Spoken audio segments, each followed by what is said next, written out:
Bachupally college విద్యార్థిని పూజిత ఆత్మహత్య కేసులో ట్విస్ట్. సూసైడ్ లెటర్ స్వాధీనం చేసుకున్నారు పోలీసులు.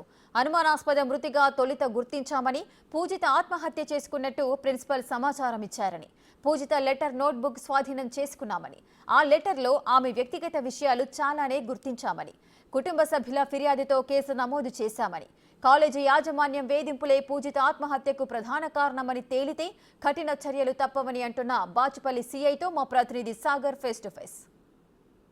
బాచుపల్లి పోలీస్ స్టేషన్ పరిధిలో ఎస్ఆర్ జూనియర్ కాలేజ్లో అనుమానాస్పద మృతి చెందిన పూజిత తల్లిదండ్రులు వైపు ఆందోళన చేస్తున్నారు. తమకు న్యాయం చేయాలి, తమ కూతురు మృతికి కారణం ఏంటనేది చెప్పాలి, యాజమాన్యం నిర్లక్ష్యం వల్లనే తమ కూతురు మృతి చెందని చెప్పి వాళ్ళు ఆరోపిస్తున్న పరిస్థితి.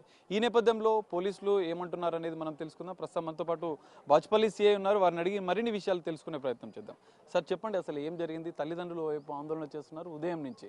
తమ కూతురు ఆత్మహత్య చేసుకుందని చెప్పి తర్వాత రూమ్లో కాలు జారి కింద పడిందని చెప్పి అసలు ఏం జరిగింది?